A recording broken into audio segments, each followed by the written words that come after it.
El séptimo Congreso Virtual de Derecho Procesal Constitucional con el tema Desafíos y retos en la nueva década, como una conmemoración de los 30 años de la Constitución Política de Colombia, presenta el saludo cordial y atento a los doctores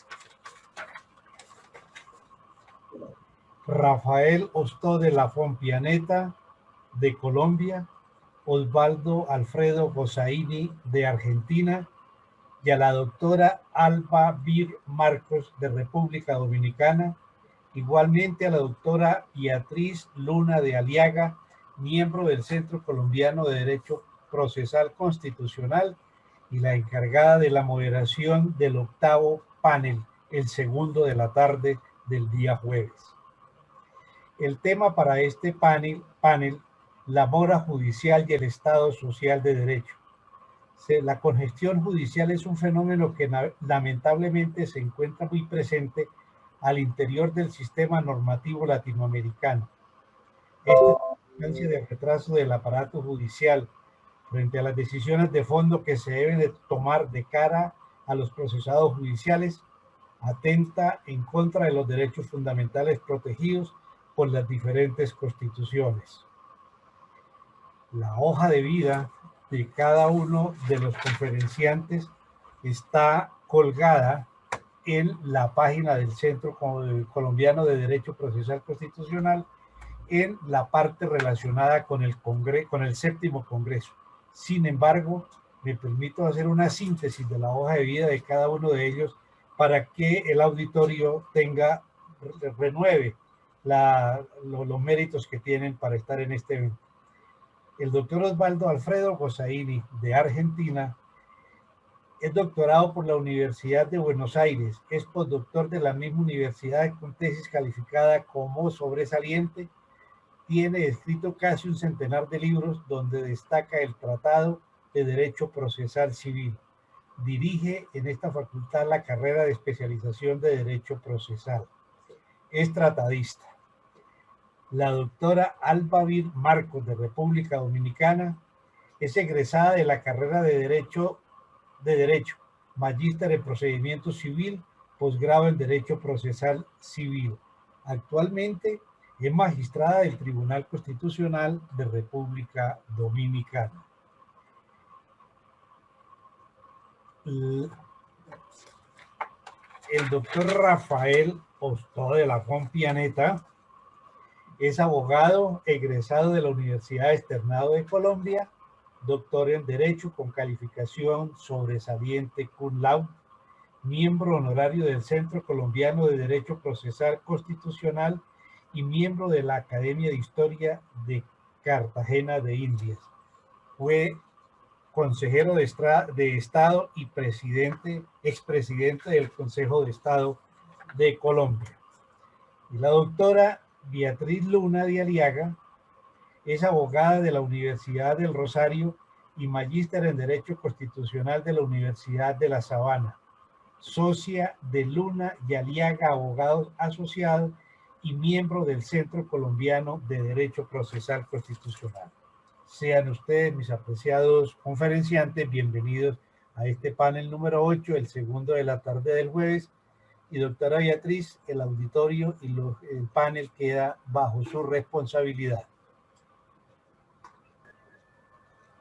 Muchas gracias, doctor Mejía. Un saludo muy especial para todas las personas que nos acompañan en esta noche desde diferentes lugares de América Latina, bueno, del mundo en general y también de Colombia. ¿Qué mejor manera de tener este último e importante panel que al abordar el tema de la mora judicial y el Estado social de derecho podríamos decir que es transversal a todos los temas que se han abordado en este séptimo Congreso Colombiano de Derecho Procesal Constitucional?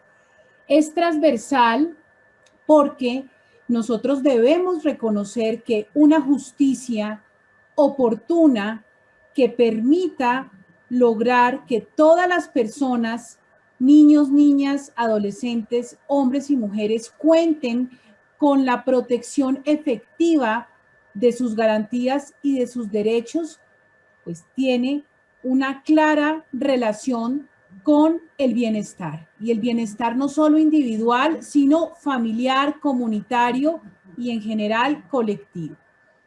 Voy a hacer un breve contexto para darle paso a los tres grandes panelistas que nos acompañan para este panel final, recordando algo que tal vez a muchos de nosotros nos decían en las primeras clases de nuestro pregrado cuando decidimos estudiar Derecho, y era cómo ese concepto general de Estado de Derecho fue evolucionando y se fue instaurando en el mundo buscando justamente un orden, un mejor funcionamiento de las sociedades y especialmente para dejar atrás toda la época del famoso absolutismo monárquico. En ese orden y en esa institucionalidad, obviamente, nos hablan de la gran tridivisión del poder público, recordando la rama legislativa, la ejecutiva y la judicial. Y quiero hacer énfasis en esto porque todas, de alguna manera, y bajo el ejercicio de sus competencias y facultades, contribuyen o por lo menos tienen ese fin, esa intención de contribuir a la correcta materialización de los derechos y garantías de todas las personas. Un poco lograr que esa igualdad formal se pueda concretar en una igualdad social real o en una igualdad material. Todo este contexto, ¿a qué nos lleva? A recordar que son los jueces, los magistrados, las magistradas, de los distintos tribunales y cortes de todos nuestros países, los que están llamados justamente a permitir esa materialización de derechos, a entregar justicia de una manera holística, integral, pronta y efectiva. Tal vez muchos de nosotros también hemos escuchado el refrán que dice justicia tardía no es justicia. Y un poco también eso nos representa los desafíos que tiene como tal la rama judicial. Ya hace un rato en el anterior panel, la doctora Paola Costa Alvarado nos hacía también una importante reflexión para recordar que el juez no solo se debe preocupar por esa efectividad del ordenamiento nacional, sino también es un vocero que debe tener en cuenta los instrumentos internacionales. Pero todo esto, ¿para qué lo mencionamos, estimados panelistas y demás público que nos acompaña? Para ser conscientes que no solo en Colombia, sino en la gran mayoría de países del mundo, existen problemas estructurales de la justicia, del funcionamiento de la justicia.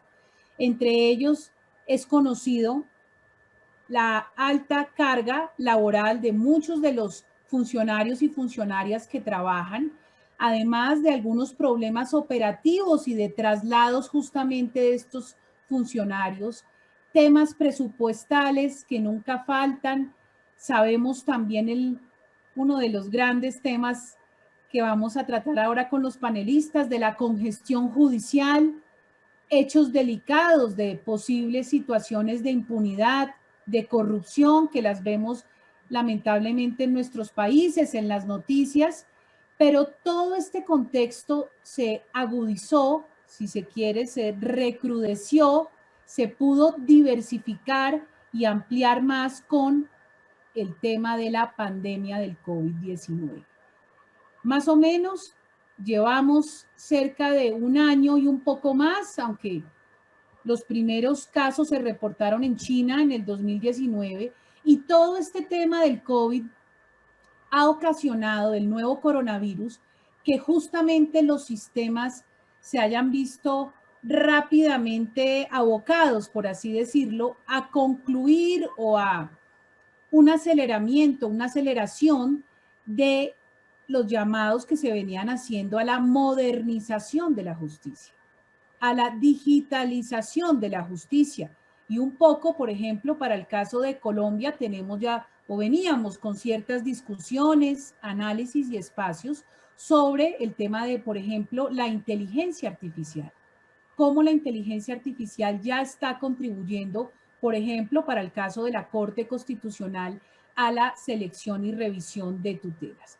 Entonces, un poco, seguramente tendremos oportunidad también de hablar del COVID-19. Vamos a darle a cada panelista 15 minutos para su intervención.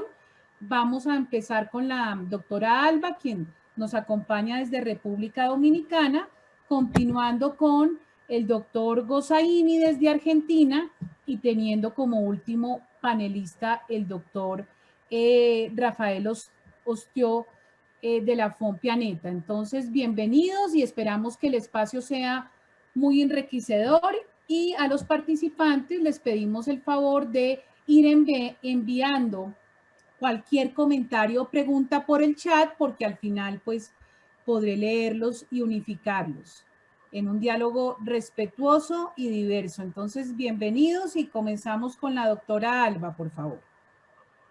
Sí, muy buenas tardes. Muchísimas gracias, doctora Beatriz Luna de Aliaga, por su presentación y por darnos la oportunidad. Buenas tardes, cordiales también a los doctores, compañeros panelistas, doctor Rafael Ostagua de Lanfón, al doctor Osvaldo Gossaini, por supuesto al Centro Colombiano de Derecho Procesal Constitucional, las gracias, y a la doctora Ana Giacometto Ferrer por esta agradable invitación. Es un honor para mí.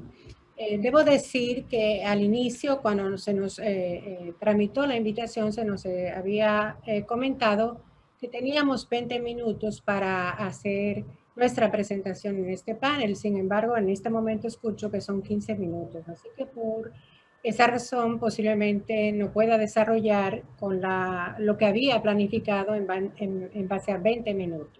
15, 20, no hay problema, doctora. Bueno, pues muchísimas gracias. Ahora estoy más tranquila. Bueno, muy interesante el tema que nos convoca, hablar de la mora judicial y lo que ello implica para un Estado social democrático de derecho. Nos conduce a manera de introducción, obviamente, a hablar de un aspecto fundamental que envuelve tan importante cuestión. En esta presentación nos abocaremos a tratar los puntos relativos a la obtención de una sentencia en tiempo razonable como pilar del debido proceso, sin dilaciones innecesarias, removiendo los obstáculos que se puedan presentar, que son extraños a la labor jurisdiccional normalmente. Pero además abordaremos las consecuencias de la mora judicial para el Estado social democrático de derecho y la necesidad de aunar esfuerzo para erradicar este mal que socava derechos fundamentales de todas y de todos. Como bien lo describió Jeremías Bentham, una justicia demorada es una justicia denegada, o como solía decir Davis Echeandía, una justicia lenta es una injusticia grave. Y es que la tutela judicial efectiva y el debido proceso son derechos y garantías fundamentales consagrados expresamente en la gran mayoría de las constituciones alrededor del mundo, y obviamente República Dominicana no es la excepción. Estos, la tutela judicial efectiva y el debido proceso, se constituyen de manera conjunta en un eje transversal a todas las actuaciones públicas, presuponiendo principalmente que toda persona en el ejercicio de sus derechos e intereses legítimos tiene derecho a obtener la tutela judicial efectiva con respeto del debido proceso que estará conformado con las garantías mínimas. Estas garantías mínimas las tenemos contempladas en República Dominicana en el artículo 69 de la Constitución del año 2010. Siendo que la tutela judicial efectiva en el marco de la administración de justicia supone un derecho de acceso que comprende, dentro de otros derechos esenciales, el derecho a obtener una sentencia de fondo racional, justa y sobre todo en tiempo razonable.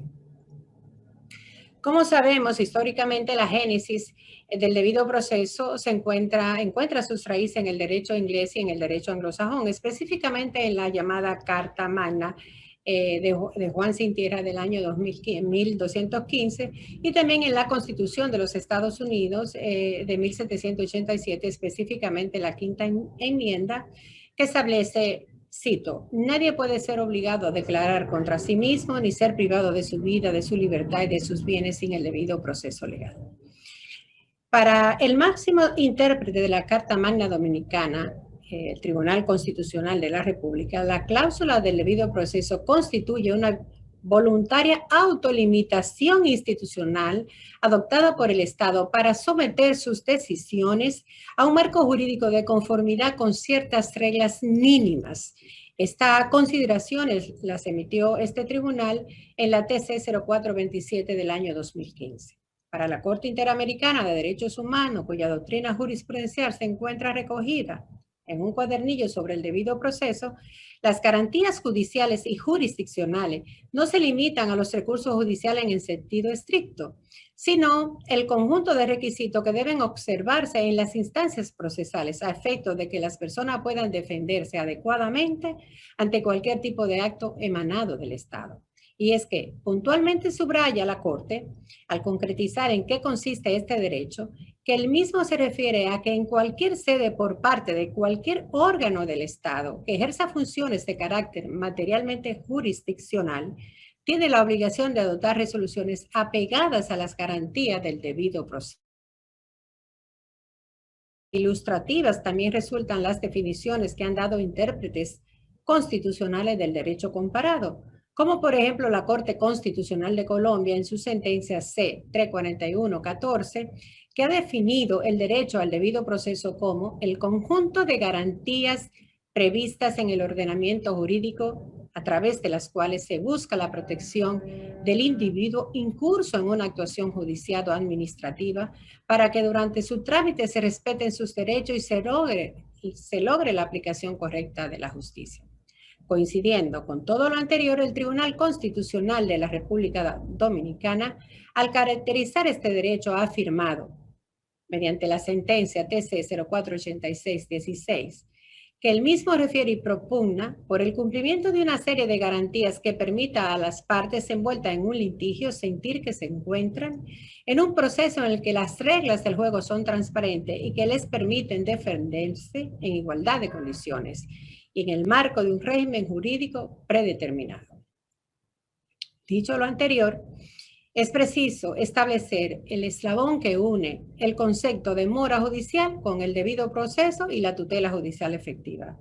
Y es que, dentro del debido proceso y la tutela judicial efectiva, como nos dice Carolina Rodríguez Bejarano en un artículo escrito sobre plazo razonable en el marco de las garantías judiciales en Colombia, cito, la garantía judicial del plazo razonable constituye un presupuesto imprescindible del debido proceso legal, del cual emerge categóricamente la necesidad de definir y observar dicha garantía en beneficio de quienes tienen asuntos pendientes o pretenden acceder a la administración de justicia y así obtener, puntualmente dice, una pronta resolución de aquellos casos por la vía judicial.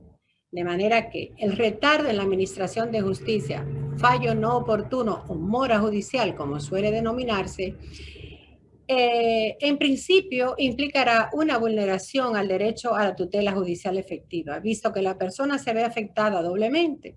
Por un lado, está el suceso que motiva su curso por la justicia, y en segundo plano, porque el retraso implica el mantenimiento prolongado de una situación irregular, derivándose de la mora judicial injustificada, la posibilidad, principalmente en materia penal, de que el proceso sea invalidado por la extinción de la persecución penal por el paso del tiempo. Sin embargo, hay casos donde la mora judicial pasa el tamiz del respeto a los derechos fundamentales y según la Corte Constitucional de Colombia, la misma se entiende justificada cuando, cito, la tardanza no es imputable al actuar del juez o cuando existe una justificación que implique el retardo. Lo que se materializa, dice la Corte, cuando es producto de la complejidad del asunto y dentro del proceso se demuestra la diligencia razonable del operador judicial. En segundo lugar, establece cuando se constata que efectivamente existen problemas estructurales en la administración de justicia que generan un exceso de carga laboral o de congestión judicial. Y en tercer lugar, cuando se acreditan otras circunstancias imprevisibles o ineludibles que impiden la resolución y de la controversia en el plazo previsto por la ley. Esto lo afirma la Corte Constitucional de Colombia en la sentencia T-803 del 2012. De igual manera, el Tribunal Constitucional de la República Dominicana en la sentencia 0394 del año 2018 Se refirió al tema de la demora judicial cuando la misma resulta injustificada, fijando que en los procesos judiciales se puede dar la existencia de una demora judicial injustificada o indebida a cargo de los jueces o representantes del Ministerio Público cuando estos, en el desarrollo de cualquiera de las fases de la causa, exhiben un comportamiento negligente en el cumplimiento de sus funciones, trayendo consigo que las actuaciones que sean ejecutadas dentro del plazo máximo procesal fijado por ley, lo cual implica la existencia de una vulneración al principio del plazo razonable y a la garantía fundamental al debido proceso y a la tutela judicial efectiva. Sin embargo, hay que convenir que la mora judicial no podrá ser vista solamente desde una perspectiva negativa de cara al juzgador.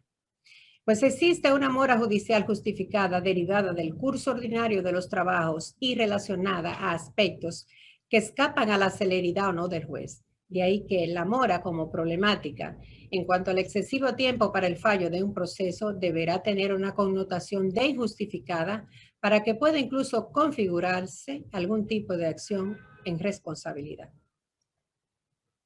El Tribunal Europeo de Derechos Humanos al respecto pondera una serie de criterios para evaluar la dilación, destacando, entre otros aspectos, la complejidad y carácter del litigio, así como las consecuencias del retraso, el comportamiento de los litigantes y la conducta de las autoridades. Criterios que son coincidentes con los que ha explicado el Tribunal Constitucional de Perú, en el sentido de que, cito, deben evaluarse en cada caso concreto los siguientes factores concurrentes. La complejidad del asunto referida no solo a los hechos, sino también a la cuestión jurídica. La conducta de las partes que intervienen en el proceso. Y en tercer lugar, la conducta y accionar de las autoridades competentes. Por lo anterior, es que podemos afirmar que existen diversas causas que provocan la mora judicial. La marcada concentración y el incremento de demandas en los distritos judiciales de mayor densidad poblacional. El nivel de desarrollo social de los pueblos, en tanto que esto aumenta los índices de conflictividad, provocando la mayor judicialización de las situaciones. Igualmente se habla de que la congestión puede estar ocasionada por faltas de otras ramas del poder público, afirmándose que a la Administración de Justicia le han sido delegadas funciones superiores a las de velar por el cumplimiento de la ley. Cuando se surgen decretos, normas, resoluciones, reglamento, entre otras normas de carácter defectuosos, ambiguos y a veces hasta inoperantes. Esto, por supuesto, sin contar desde la perspectiva financiera la evidente y marcada diferencia en la asignación de recursos del gobierno central al Poder Judicial. Y este último, por su parte, en la asignación de recursos a los diferentes tribunales, donde la relación carga-trabajo y distribución de recursos no es equitativa, es decir, no se corresponde. Así como por igual la demora puede ser ocasionada por la misma actividad o inactividad de los interesados o por la conformación misma de los tribunales, ya sean unipersonales o pluripersonales, de donde los últimos requieren la aprobación de las decisiones por un quórum establecido por la norma sectorial correspondiente. De su parte, en cuanto al rol del interesado, el Tribunal Constitucional de la República Dominicana ha explicado sobre este particular que las situaciones abusivas, dilatorias e injustificadas se materializan cuando el imputado boicotea su defensa técnica mediante cambios constantes de sus abogados, hace utilización abusiva de las vías recursivas o incidentales o desarrolla cualquier actitud que propenda a retardar más de lo debido la causa judicial o el dictado del fallo.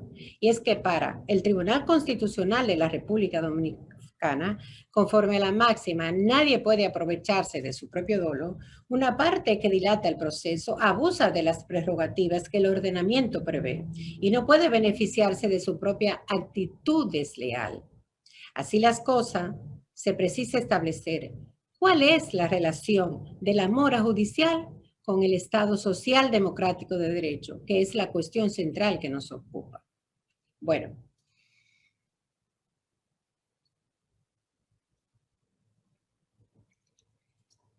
En ese sentido, la fórmula modelo o cláusula del Estado Social y Democrático de Derecho constituye el reconocimiento del Estado a que la base de la Constitución y de todo el ordenamiento lo es la separación de poderes, en la legitimación y participación democrática, pero sobre todas las cosas lo es el Estado de Derecho materializado en el respeto y garantía de los derechos y libertades fundamentales del ser humano.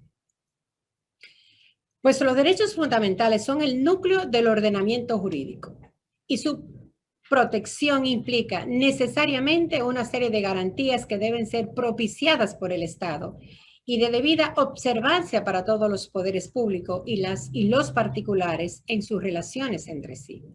Por lo que en la función jurisdiccional, la modalidad de aplicación de la cláusula del Estado social, democrático y de derecho opera siempre que sus acciones estén dotadas de las garantías suficientes que faciliten el cumplimiento de los preceptos asentados en el ordenamiento jurídico. Es decir, que su función de juzgar, además de verificar el cumplimiento del derecho, debe ser eficaz y oportuna para lograr el fin deseado, que es la tutela efectiva de los derechos e intereses legítimos. Esta efectividad no se basta a sí misma, sino que requiere que materialmente existan los recursos para remediar cualquier obstáculo para la concreción del objetivo. El Poder Judicial, sin duda, no cuenta con los recursos suficientes para llegar a dicho estado de bienestar. El plazo razonable es neurálgico, pues la medida en que el tiempo transcurre se disgrega la capacidad de respuesta, se retrasa la posibilidad y o expectativa de restablecimiento del derecho reclamado.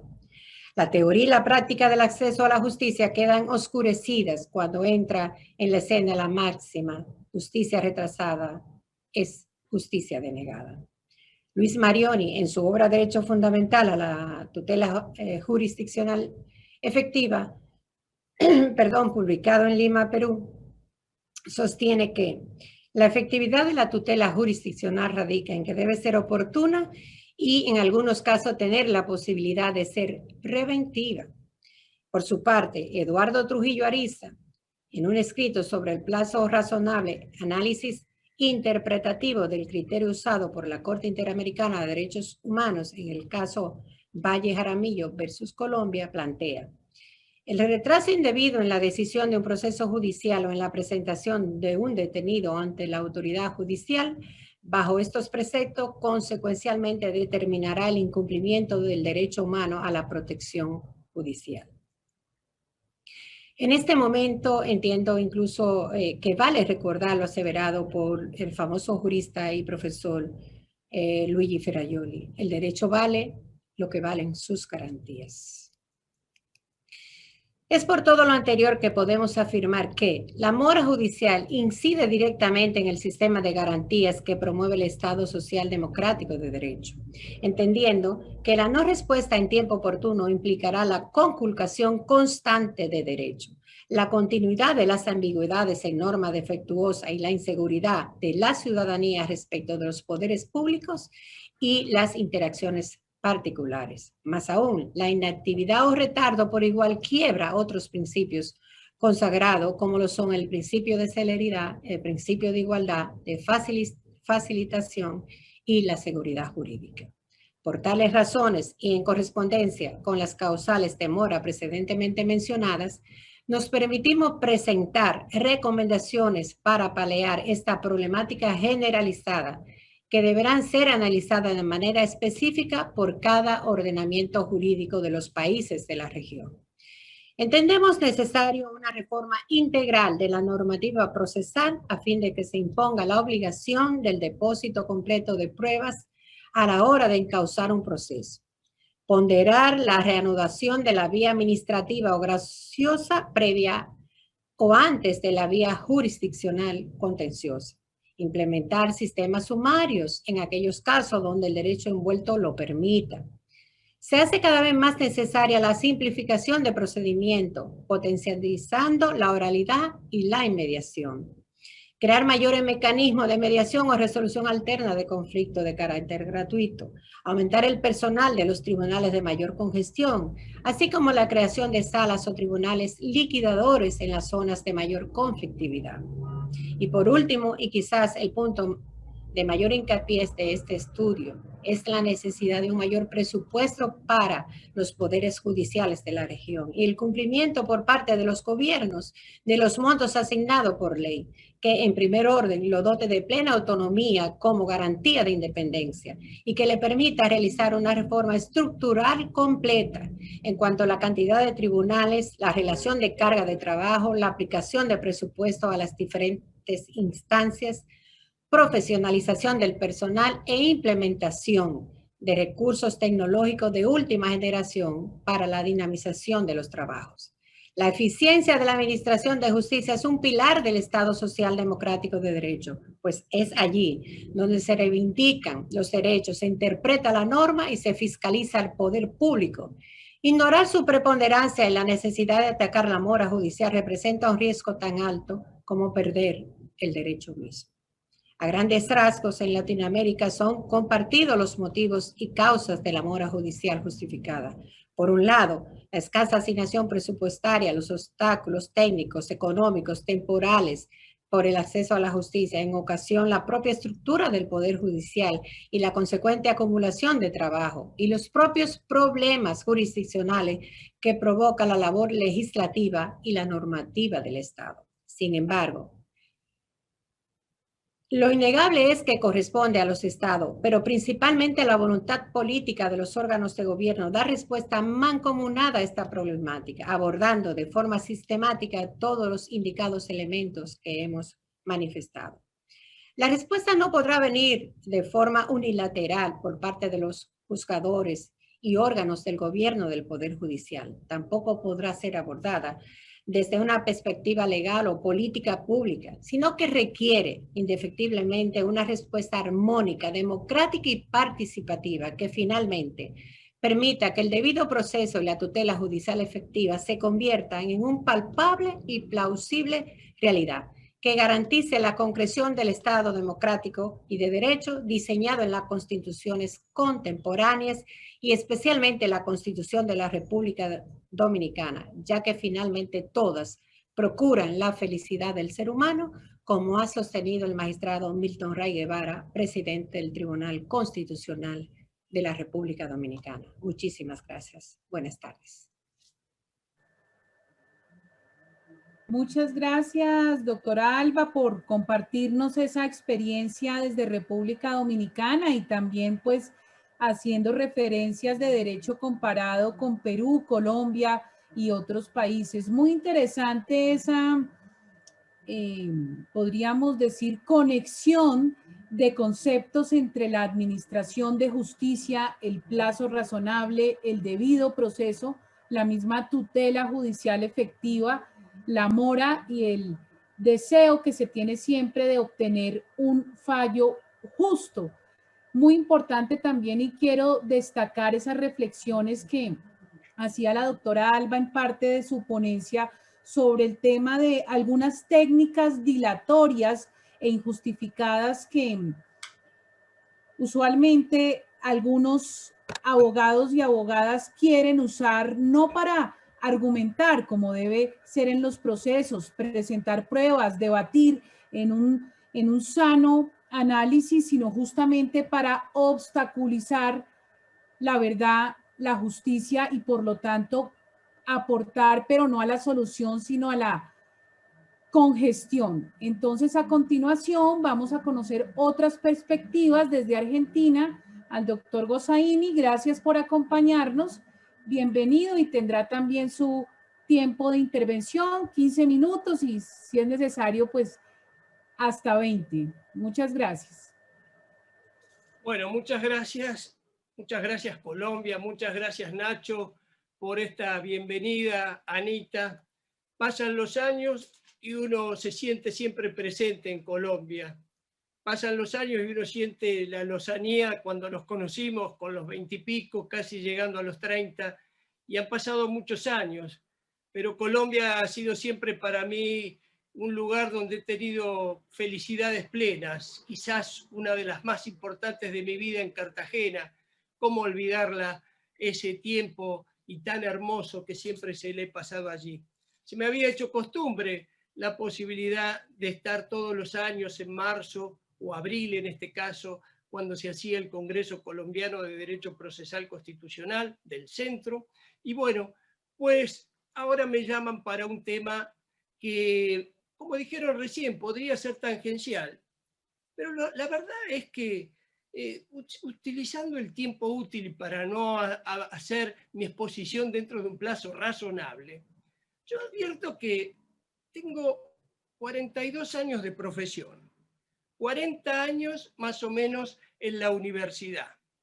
Y desde que me ingresé con mis maestros, que vengo del derecho procesal civil, siempre me hablaban de la necesidad de hacer reformas para los cambios de la justicia para encontrarle una respuesta a la lentitud del proceso. Pues bien, evidentemente era un llamado muy convocante, cómo hacer más rápido el proceso, algo que ya lo había visto Couture cuando elaboró los 10 mandamientos y decía que la justicia lenta no es justicia, o que también lo habían expuesto Yering, Savigny y todos los juristas de la época en los tiempos que siempre la justicia es lenta. Lo cierto es que cuando tenía cerca de 40 años, también elaboré un proyecto de la mano de quien era mi maestro Augusto Mario Morelo, que guiaba una perspectiva de un proceso interesante, y ese proceso en aquel tiempo llevaba la consigna de elaborarse sobre la base de lo que había sido un código modelo único para Latinoamérica, aprobado por el Instituto Iberoamericano de Derecho Procesal en el año 1988. El código único, la solución previsible para que todos tuviéramos una misma disciplina de reglas y de principios, para que los jueces no tuvieran dispersión valorativa de conceptos y pudieran orientarse bajo una consigna única. Pues han pasado muchos años desde aquella idea. En el año 2002 se volvió también con la idea de un código único para los procesos colectivos. Después fue famosa la disciplina que trataron de hacer para encontrar una función única del proceso en el proceso penal, cuando nuestra querida y siempre recordada Ada Pellegrini Greenover elaboró junto a otros un proyecto que también quedó en eso, en un proyecto. Colombia de golpe entendió que el código general podía ser la respuesta. Y saben que han pasado muchos años. Ya estoy más cerca del arpa que de la guitarra. Estoy más cerca de la jubilación que de volver a seguir replanteando estas ideas de reforma. Y después de haber escuchado la exposición de la profesora que me precedió, que viene de un tribunal constitucional que tuve el honor de poderlo ver nacer, porque en el año 2008 sí hicieron un congreso de lanzamiento y allí me encontraba con el Instituto Iberoamericano de Derecho Procesal Constitucional. Y desde escucharla a ella dije, claro, seguimos pensando que la norma puede resolver los problemas de la lentitud, cuando yo creo que ha habido muchas reformas y siempre se ha tocado las partes del proceso. Y bueno, si al abogado se porta mal o es lento, hay que castigarlo, y que se creó la temeridad y la malicia. Si el juez es lento, como en Argentina, para dictar una sentencia, tiene un apercibimiento monetario. Hay una parte de su salario que queda cuando es repetida ese accionar. En algún momento en Latinoamérica, cuando llega a los fines de las últimas décadas, cuando desde 1988 en adelante se reforman prácticamente todas las constituciones latinoamericanas, todos tendieron a segmentar los espacios de jurisdiccionalidad. Colombia, justicia administrativa, justicia constitucional, justicia ordinaria. cada uno con su propia lectura. Y cuando ocurrió esta idea de Jairo Parra Quijano y el grupo del Instituto Colombiano de Derecho Procesal de tener un código general, yo recuerdo, y soy muy amigo de ellos, que les decía, miren que no es lo mismo un proceso constitucional que un proceso administrativo. No es igual un proceso ordinario que un proceso penal. No es igual lo civil que lo patrimonial. Ahora, las reglas pueden ser únicas, los principios pueden cambiar, y en ese tiempo que se creía que las reglas simples, sencillas, eficaces, podían orientar la máxima aspiración de que la justicia se resolviera en tiempo breve, razonable y con el agregado de que sea comprensible para el destinatario, la verdad que hoy, como les dije al comienzo, después de 42 años de profesión, siento que no hicimos nada. No hicimos nada o escribimos mucho. En mi caso, como dijeron en la presentación, es cierto, tengo casi 100 libros y ninguno sirvió para nada. Es decir, ninguno hablamos del debido proceso. El debido proceso no resuelve el problema de la lentitud de la justicia, porque el problema no es el tiempo en sí mismo, no es el tiempo de la tramitación ni el tiempo para resolver. Eso es una consecuencia de algo que se debe mejorar antes, que es el tiempo muerto del proceso. Acá hay mucha pérdida de tiempo, mucha dilación y también una gran culpa de los jueces y de los abogados. De los jueces porque, sin generalizar, y una palabra fuerte voy a usar, hay mucha hipocresía. Sí, quiero la inmediación, quiero la oralidad, pero cuando me toca ese tipo de procesos, me encuentro con que no estoy capacitado para resolver en la oralidad, porque la serenidad del proceso escrito me permite recurrir a aquello que es como la materia que estudiábamos en la facultad el día viernes para rendirle el lunes, y obviamente quedaban materias colgadas, que era la suerte de que me toque algo que sé, y al juez le pasa en la oralidad algo similar. Espero que me toque algo que pueda resolver con mis conocimientos, porque en la escritura tengo la tranquilidad, como ahora que estoy en mi biblioteca, de poder ir a recurrir, bajar el libro, lo leo, lo medito, lo analizo y después dicto sentencia y ya está. Cumplí el deber de dictar sentencia fundada con jurisprudencia y le pongo los aspectos que ustedes quieran, pero no estoy cumpliendo a cabalidad el rol de haber sido rápido. Cuando hablamos de los abogados, pasa lo mismo.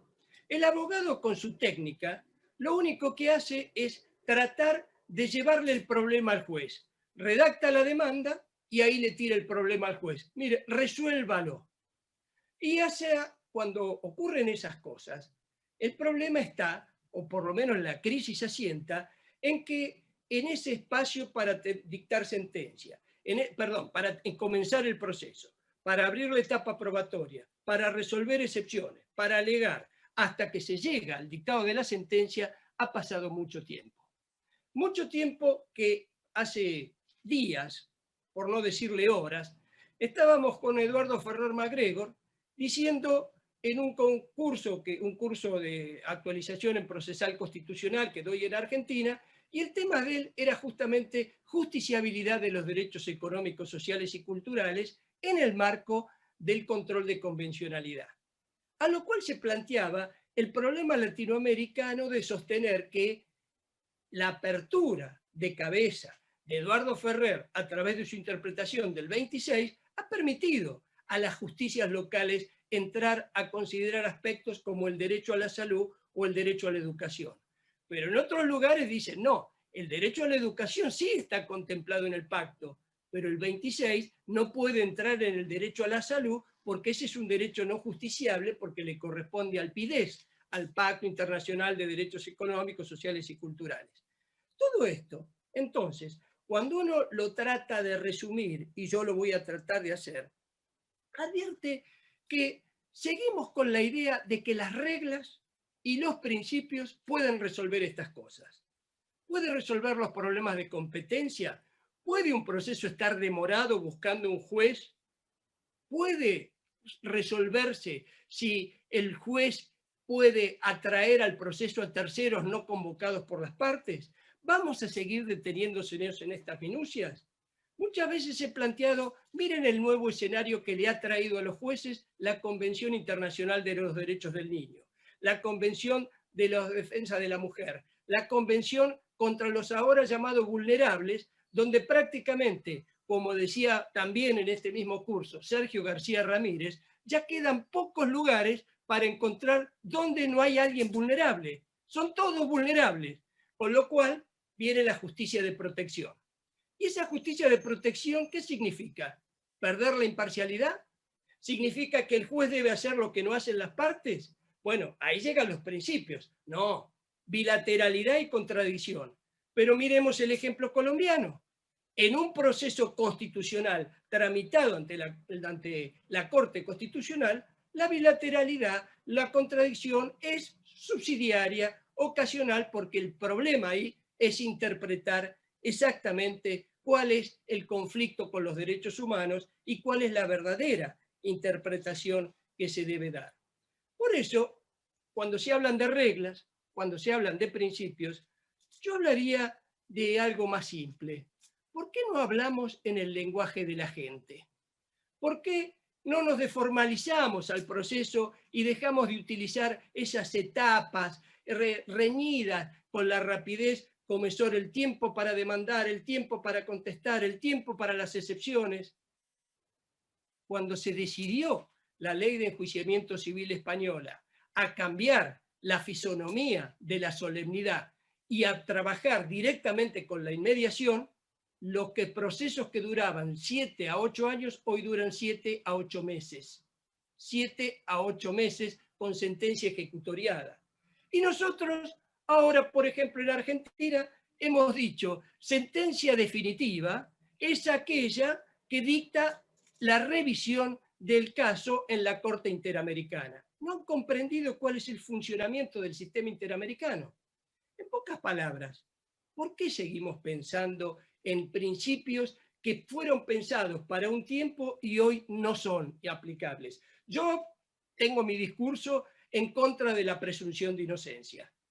No digo que no hay que pensar en la persona es inocente hasta que tiene sentencia y doble confronte, pero pensar que la inocencia va a durar en un caso de corrupción evidente como tenemos aquí en Argentina, y ese caso de corrupción condenado en primera instancia, condenado por la Cámara de Apelaciones, confirmado por la Corte, no, ahora me voy al sistema interamericano.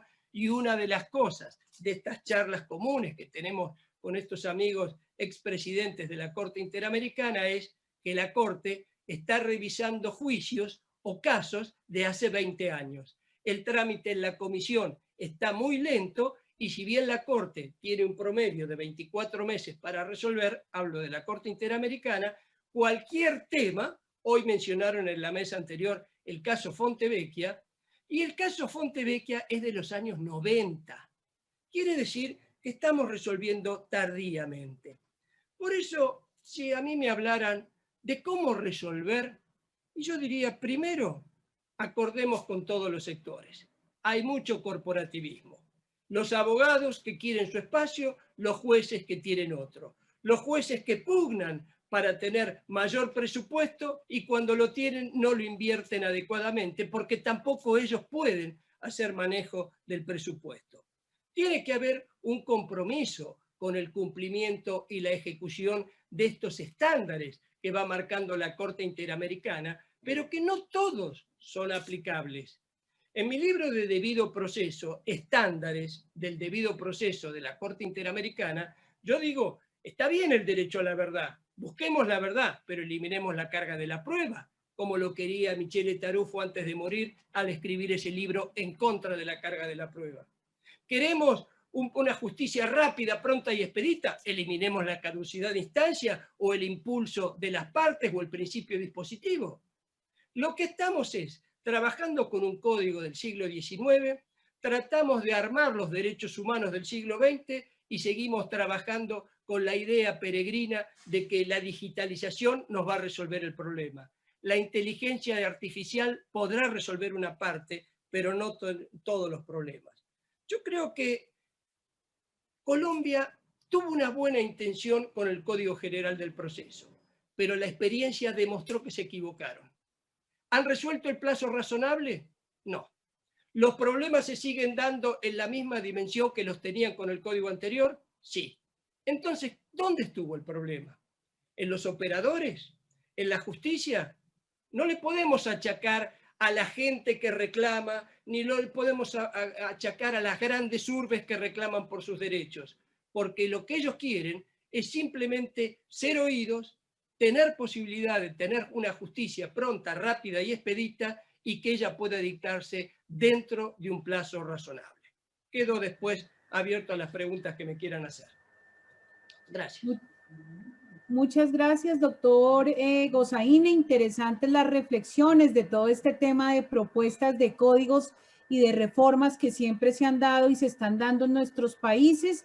Y además un tema también que usted aborda y es cómo estarán preparados o cómo se pueden seguir formando y capacitando esos jueces, y por eso muchas facultades de derecho han estado ajustando y reformando sus programas académicos para formar en habilidades y en competencias de análisis y de argumentación jurídica, entre otros. Entonces, con esto le damos la bienvenida al doctor Rafael Ostió para que nos acompañe con su intervención de 15 minutos en la medida de lo posible, y bienvenido, doctor. Gracias.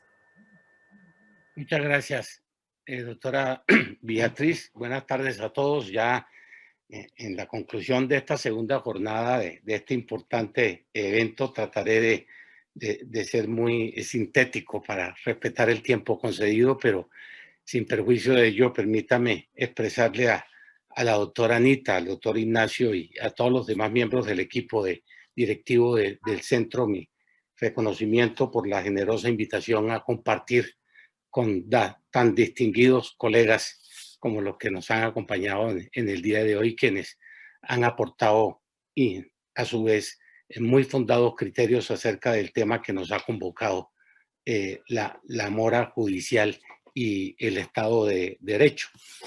Yo sugerí, como consecuencia de la invitación, ser muy particularizado en el tratamiento de mi exposición para referirme a la jurisdicción que he tenido oportunidad de conocer, que es la jurisdicción de lo contencioso administrativo, pero sin perjuicio de que todos los comentarios que se han hecho bien pudiesen atribuirse también a la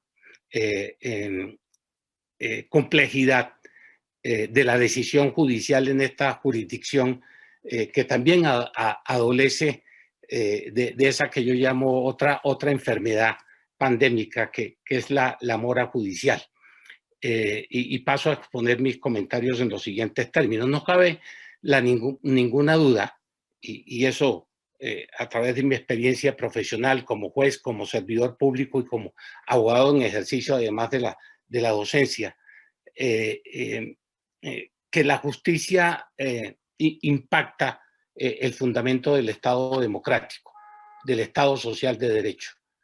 El orden justo y la justicia pronta y eficiente son un soporte indiscutible de ese concepto de Estado social, en la medida en que ella ha sido identificada como el punto de equilibrio entre el ejercicio del poder y la protección de los derechos de los administrados y de la comunidad en general. De tal manera que cuando ese concepto de justicia como expresión de una convivencia pacífica no se logra, esa médula espinal del Estado social se ve notoriamente afectada, como objetivamente es verificable lamentablemente en nuestros países.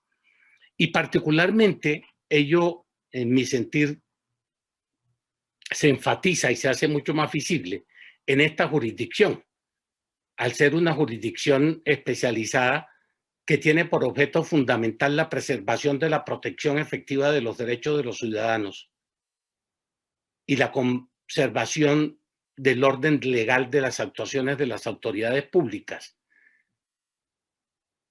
y cuyo objeto se materializa en la definición de los conflictos que suelen surgir entre el Estado y los administrados.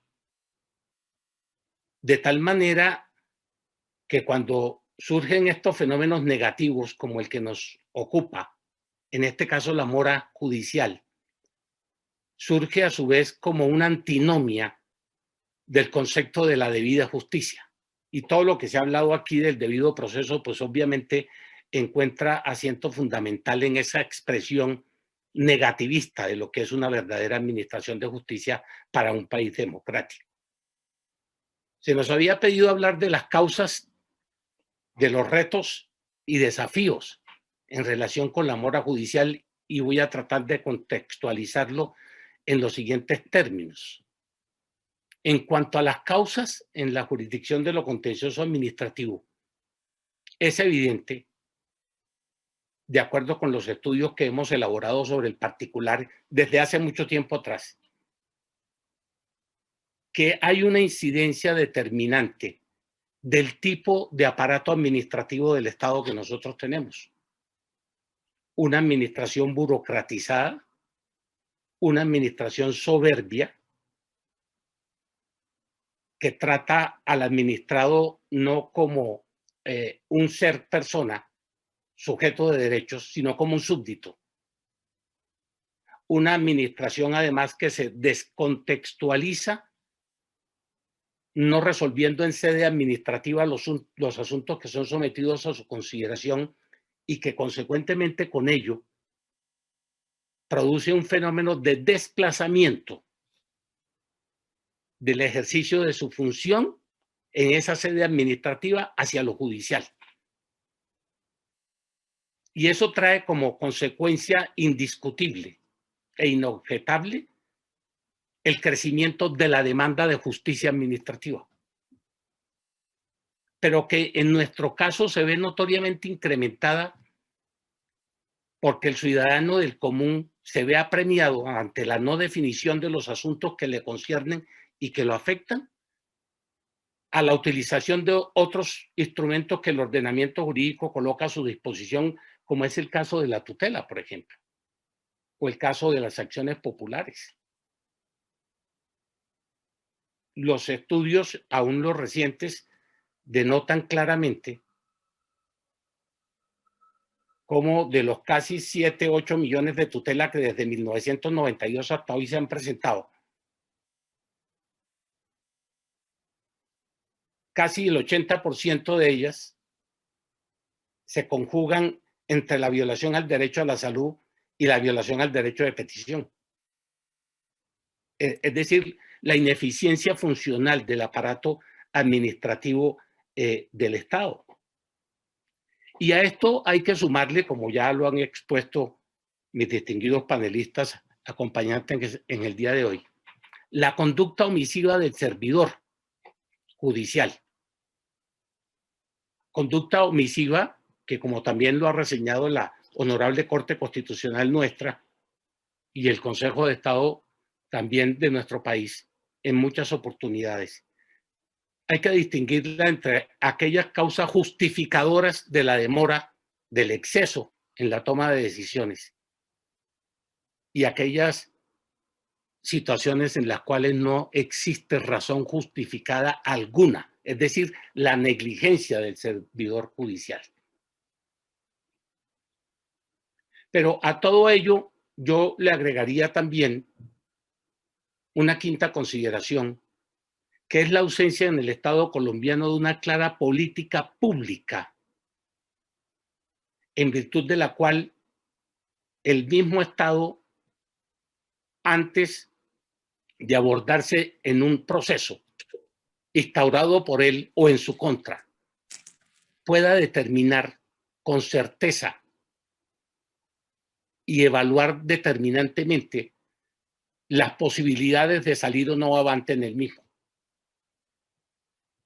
En mi experiencia profesional he podido determinar cómo en muchísimos casos hay situaciones en las cuales el Estado no tiene la más mínima posibilidad de salir adelante.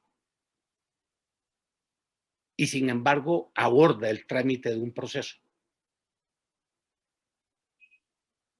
Veía recientemente un estudio realizado por las entidades del Estado competentes sobre el particular,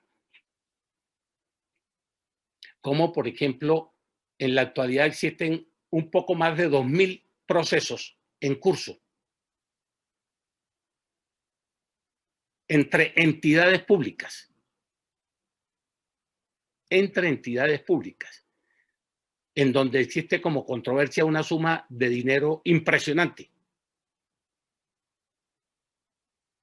que resolvería el tema económico, entre otras cosas, que se trata de recuperar en la actualidad a través de una pseudodenominada reforma para financiar el gasto público, pero que es una verdadera reforma tributaria que va a afectar a todo el pueblo colombiano. Esas son causas determinantes que inducen, que generan indefectiblemente un alto volumen de demanda judicial en lo contencioso administrativo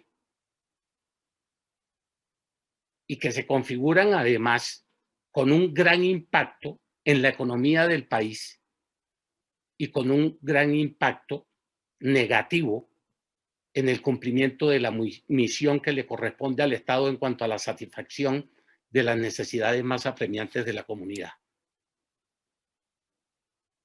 Sin embargo, es pertinente observar, abordando la segunda parte de esta exposición, lo concerniente a las medidas que se han venido adoptando con el propósito de combatir frontalmente este fenómeno de la mora judicial, que es trascendente y es importante por lo que mencionaba en esta jurisdicción, dada la naturaleza de los conflictos que a ella le toca resolver. Y me parece que un desafío reto requiere una reorientación en cuanto a la concientización de los servidores del aparato administrativo del Estado acerca de la eficiencia funcional que le corresponde y acerca de la misión en beneficio de la definición, a su vez, de los asuntos que le corresponden en sede administrativa, tomar para resolver las situaciones que afectan al ciudadano del común. En la medida en que tengamos o sigamos teniendo un aparato administrativo deficiente, un aparato administrativo que no responda a esa misión que le corresponde, indiscutiblemente se va a seguir forzando y el administrado se va a ver compelido a utilizar como última opción de su tragedia al juez.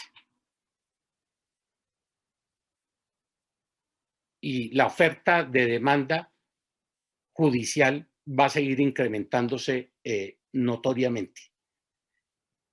Tenemos igualmente como misión el combate a la tramitología que afecta el funcionamiento de esa misma administración. Tanto que en Colombia nos hemos visto compelidos también a crear una curiosa denominación, le comento a mis colegas extranjeros que seguramente conocen, una modalidad especial de norma legal en Colombia que se llaman las leyes antitrámites, que pretenden suprimir procedimientos que el administrado debe adelantar ante la administración pública, ante las autoridades del Estado. Y hemos eliminado muchísimos, pero a su vez muchísimos de ellos todavía siguen siendo exigidos por las mismas autoridades que debían excluirlos de su función cotidiana, de su función diaria.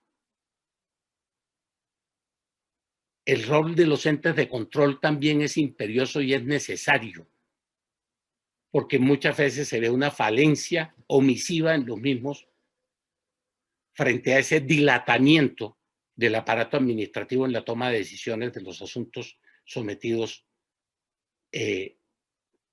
a su consideración. De tal manera que en la medida en que nosotros nos impongamos como reto esa reorientación funcional del aparato administrativo, podemos contribuir notablemente a un replanteamiento también de la satisfacción del administrado en cuanto a sus necesidades particulares y a los conflictos que los afectan. Pero también existen esos mismos retos en el ámbito judicial propiamente dicho.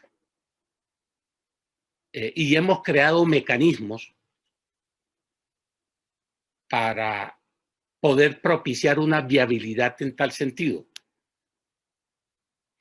Ante el fracaso, doctor Osvaldo, del proyecto de Código General del Proceso que iniciamos en el año 2002-2003 como miembro del Instituto Colombiano de Derecho Procesal, formé parte de esa comisión colombiana en representación del Consejo de Estado. Y lamentablemente al país no le interesó el concepto de Código Único General del Proceso. Y ante la apremiante necesidad de lo administrativo, la jurisdicción contenciosa le propuso al país la modernización de las reglas del Código Contencioso Administrativo que dio origen a la expedición del Código de Procedimiento Administrativo de lo Contencioso Administrativo expedido mediante la Ley 1437 del año 2011, comisión redactora de cuyo código me honré en pertenecer y presidir como miembro y presidente del Honorable Consejo de Estado de nuestro país.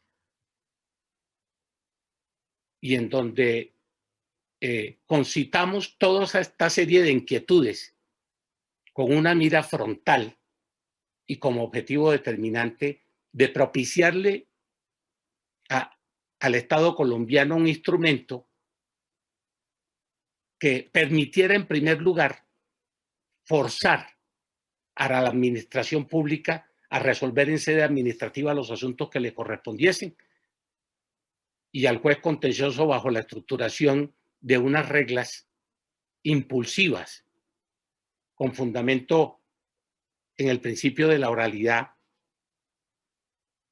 en el esquema funcional del proceso y con el apoyo de la tecnología que se ha visto reafirmado en su concepción con una reforma que en este año también fue aprobada sobre el particular y que genera mecanismos importantes de mediación para efectos de propiciar la definición de estos conflictos generadores de la relación entre el Estado y los administrados como una figura novedosa bajo la denominación de la extensión de la jurisprudencia que implica el respeto al precedente judicial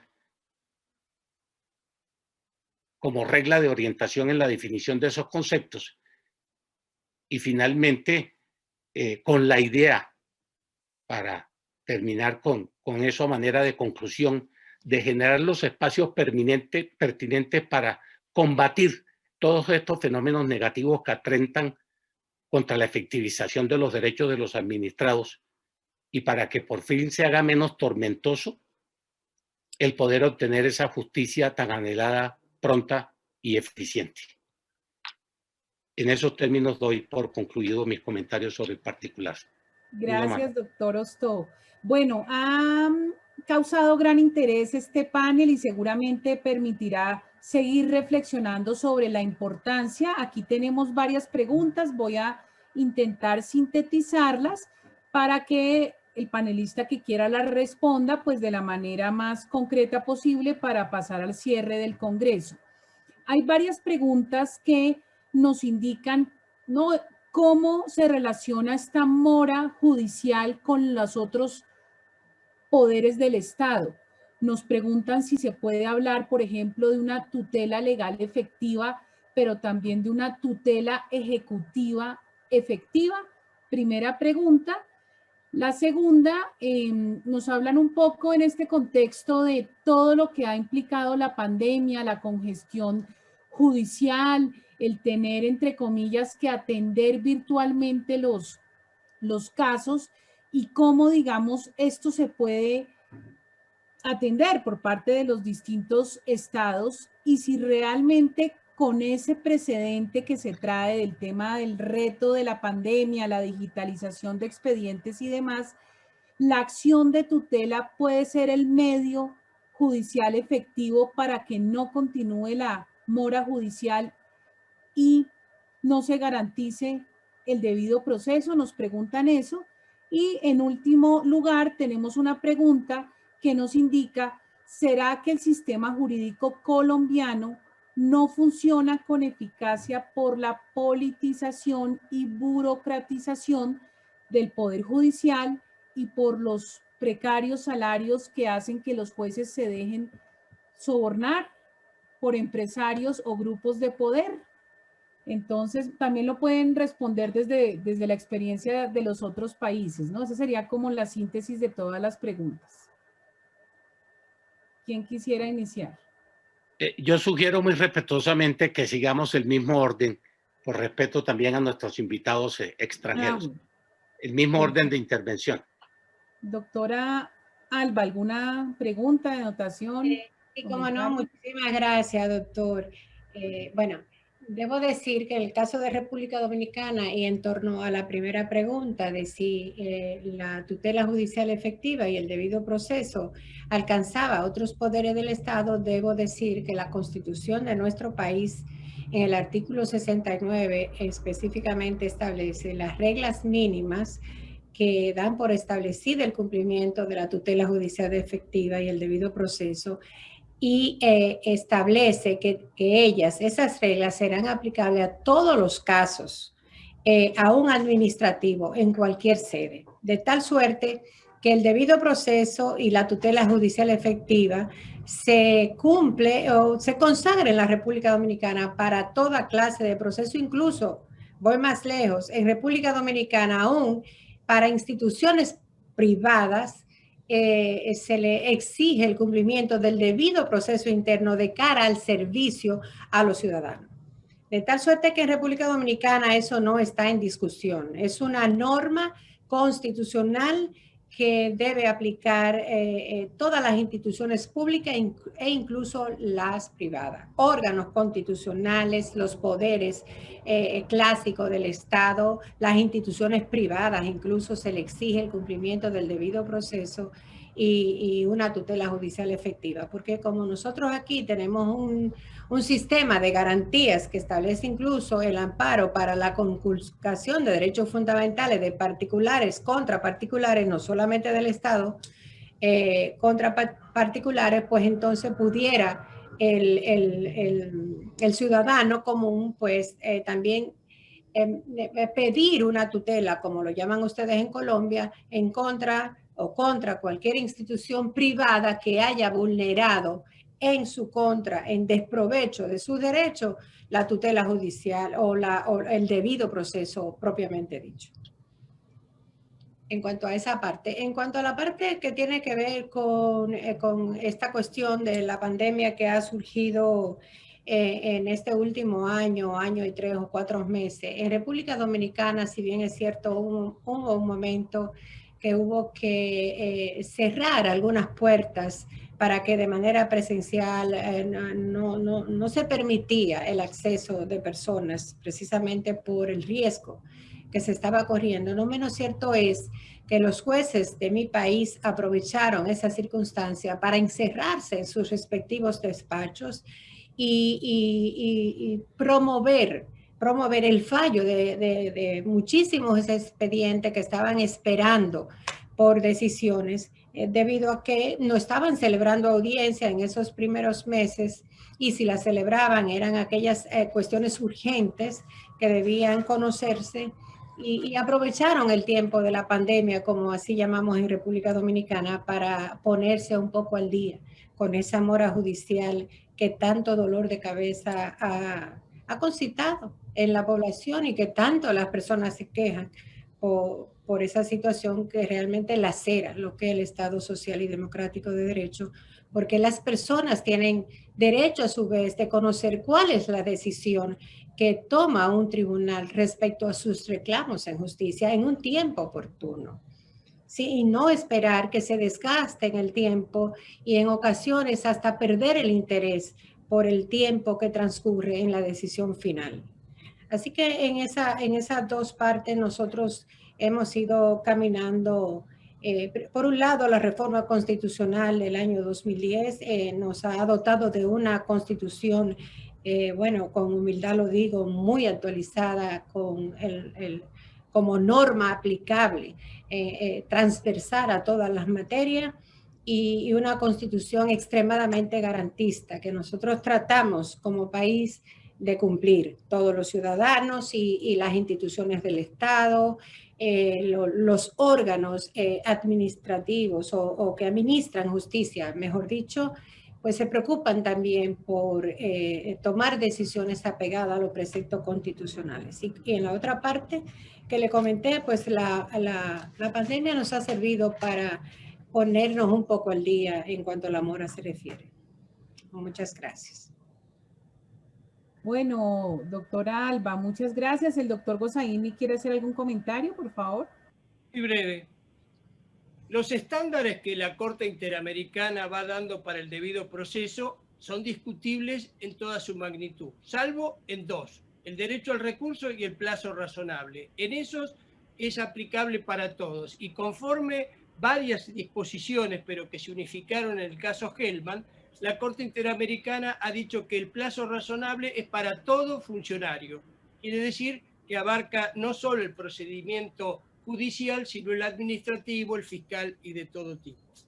En orden al impacto que ha tenido la pandemia, también la Declaración 1 del año 2020 del Sistema Interamericano hizo reflejo del recuerdo del artículo 27 del Pacto de San José de Costa Rica, que hacía la reserva de que aún en estados de excepción y de emergencia, todos los estados debían mantener la vigencia del amparo y del habeas corpus como procesos. Ahora, esta ha sido la salida para resolver muchos conflictos. En Argentina no hemos podido resolver todavía una suerte de disputa que hay en estos días, en estas horas, acerca de si hay una jerarquía de los derechos. Porque cuando uno habla de derechos fundamentales o de derechos humanos, todos, la convención los pone todos en la misma fila. Es igual la salud que la educación, que el trabajo. Bueno, el problema ha sido que el gobierno, al cerrar las fronteras, al impedir la asistencia a clase, y en un país como el nuestro, que es diferente al de ustedes, nosotros tenemos autonomías locales, no solo en los municipios, en los ejidos urbanos, sino también en las provincias. Y en la ciudad autónoma de Buenos Aires, que es como una suerte de provincia, también cada cual hace lo que le parece. Y entonces hay una suerte de lucha interna entre derechos que se argumentan en contra. El Estado, que dice hay que proteger preferentemente la salud y contra esto no podemos admitir ningún tipo de judicialización, y por el otro, la ciudad autónoma de Buenos Aires y algunas provincias que dicen no, tenemos que mantener el derecho a la educación porque pueblo que no se educa, pueblo que es sometido. En definitiva, es eso que yo les decía, que ninguna reforma judicial puede llegar a buen puerto si no hay una base de consenso mínimo y buena fe. Muchas gracias y bueno, doctor Ostó, adelante, por favor. Muchas gracias. Muy amable. Yo comparto las consideraciones que se han expuesto sobre el particular y agregaría lo siguiente. En cuanto a lo primero, por supuesto que existe también un concepto de mora en los demás poderes públicos, distintos al judicial. Y precisamente por eso observaba en mis consideraciones que una causa determinante que incide notoriamente en el crecimiento de la demanda de justicia contencioso-administrativa es la mora del aparato administrativo del Estado, pero también de los otros poderes. Son evidentes los casos en los cuales, por ejemplo, la Corte Constitucional colombiana condiciona la adopción de una decisión suya hacia futuro con base en la reglamentación que el Congreso de la República Colombiana deba adoptar sobre determinado asunto, y no lo hace. Y entonces ese estado de cosas de inconstitucionalidad por omisión del legislador también es relativamente frecuente entre nosotros. De tal manera pues que no me cabe duda que todo ello tampoco, o también más bien, tiene una gran incidencia en el uso de la tutela, que era el cuestionamiento que se planteaba aquí, porque el ciudadano del común encuentra en la tutela quizás el único mecanismo que tiene para poder propiciar de la autoridad competente que ha omitido el cumplimiento de la misión que le corresponde en cuanto a la definición del asunto sometido a su consideración para que se le resuelva. Y entonces se produce ese desplazamiento de la función administrativa hacia la función judicial, no solamente a través del proceso contencioso, sino a través del proceso de tutela y de acciones populares y las denominadas acciones de cumplimiento. En consecuencia, la tutela juega ese papel determinante entre nosotros, lamentablemente. El ideal sería el que si ese aparato administrativo funcionara en debida forma, es indiscutible que la utilización de la tutela se reduciría al máximo. Ese sería mi planteamiento en relación con ese primer aspecto. En el tema de la pandemia, efectivamente coincido también en que la pandemia a nosotros nos ha servido, por lo menos para verificar las deficiencias notorias que teníamos sobre el particular. Y logramos a la carrera expedir una reglamentación para el funcionamiento judicial durante la pandemia, que más o menos nos ha funcionado y en algunos casos con notables complejidades y dificultades. Pero que tenemos que perfeccionar, y ese es otro de los grandes retos que tenemos en el futuro inmediato. Yo diría que más que futuro inmediato, en el presente, para que la justicia pueda seguir funcionando de una manera un poco más expedita y se pueda cumplir ese cometido de obtener decisiones oportunas. Y coincido que necesitamos un consenso, y esa expresión de buena fe que reclama el doctor Osvaldo, que me parece totalmente acertada en ese sentido, que nos concite y nos conlleve a propiciar la protección de los derechos en debida forma. Y por último, consideraría, frente al último punto mencionado, cómo estoy de acuerdo con la experiencia vivida, absolutamente convencido de que el problema de la corrupción que pueda existir no puede atribuírsele a una condición salarial. Es un problema de fundamentación ética, de formación moral, de respeto al orden jurídico establecido, a la transparencia y a la moralidad con que cualquier persona, no solamente el funcionario judicial, debe desarrollar y delinear su conducta de vida. En consecuencia, me parece que el problema necesita ser atacado por vía de fundamentación educativa, de formación contextualizada de lo que es el ser humano en la sociedad en la que él convive. Esos serían mis comentarios. Bueno, muchas gracias a los doctores Rafael, Osvaldo y a la doctora Alba. A continuación vamos a dar ya paso al cierre del Congreso, y muchas gracias por sus intervenciones que nos motivan a pensar desde nuestro rol cotidiano cómo podemos construir un mejor Estado y disminuir la mora judicial. Muchas gracias. Muy amables. Gracias a usted, doctora. El 7º Congreso Colombiano de Derecho Procesal Constitucional, con el tema Desafíos, Retos en una nueva década, le agradece a los señores panelistas, doctores Rafael Ostó de la Fompianeta, Osvaldo Alfredo Gozaini, Alba Vir Marcos, y a la doctora Beatriz Luna y Aliaga, la participación en tan importante tema y un tema tan de larga discusión, que me atrevo aquí a decir que podría durar lo que dura un proceso ordinario en Colombia. Muchas gracias a ustedes y muy buena noche, y pasamos al punto de la relatoría de estos dos paneles. Muchas gracias. La relatoría de estos dos paneles, de los paneles 7 y 8, está a cargo de la estudiante María Lucía Rusi, de la Universidad del Rosario y de octavo semestre de la Facultad de Derecho. María Lucía tiene el uso de la palabra y bienvenida a este remate final de los paneles 7 y 8. Muchas gracias, doctor José Ignacio Mejía, y a todos los ponentes de los paneles séptimo y octavo, a los cuales me referiré. Respecto del panel número séptimo, en cuanto al margen de apreciación nacional y el control de convencionalidad, cabe decir entonces que es un tema que ha permeado nuestro país, porque en Colombia se ha usado estos mecanismos como un argumento para irrespetar el acatamiento de los pronunciamientos de la Corte Interamericana. ¿Qué es el margen de apreciación nacional? Es un concepto amplio que propone la consideración de que en ciertos ámbitos la administración tenga un margen de maniobra. Esa amplitud ha llevado a que todas las instancias hayan dado una definición diferente que no permite la unificación de este concepto en derecho. Sin embargo, todas ellas han coincidido en que, a pesar de la discrecionalidad, este mecanismo siempre encuentra su límite en la no arbitrariedad.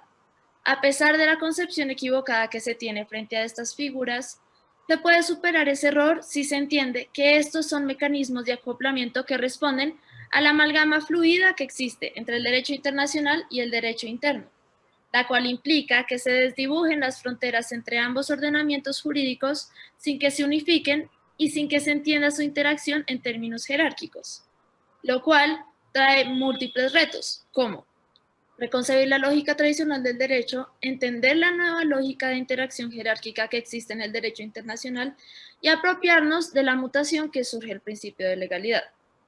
Finalmente, desde la perspectiva constitucional colombiana, el margen de apreciación no puede resultar en un margen de discrecionalidad para el incumplimiento y la arbitrariedad, pues un Estado de derecho democrático no puede operar sin el compromiso de sus agentes de cumplir las normas como la buena fe y el principio de pacta sunt servanda en materia de tratados internacionales, aún más cuando hablamos de derechos humanos.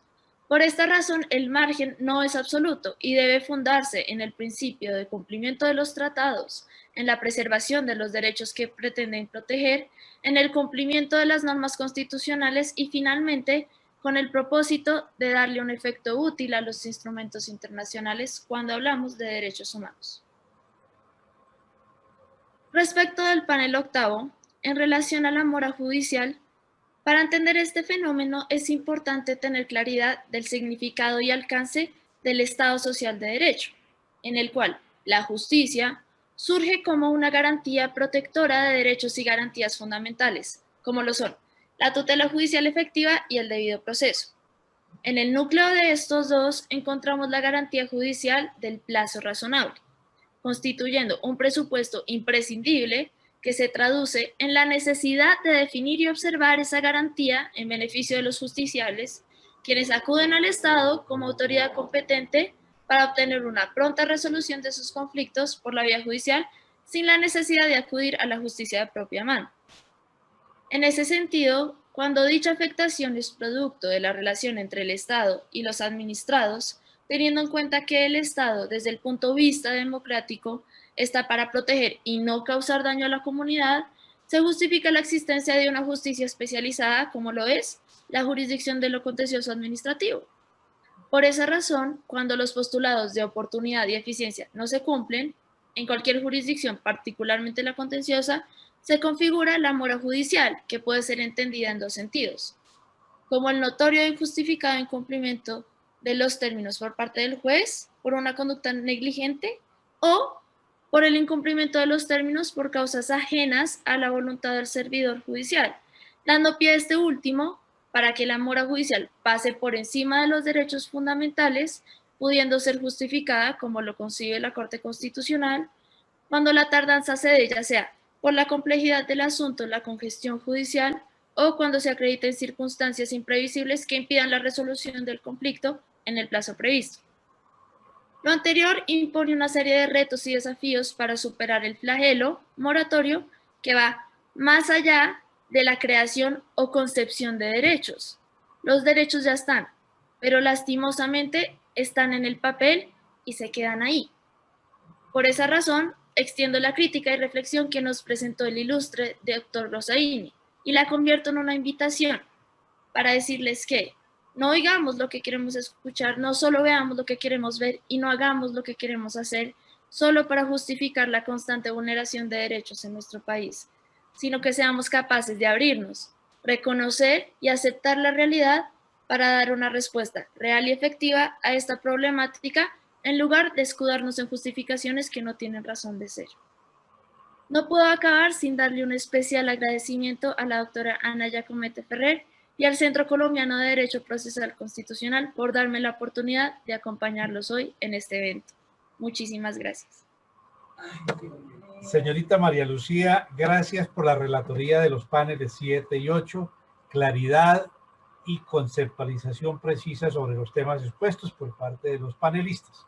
Muchas gracias.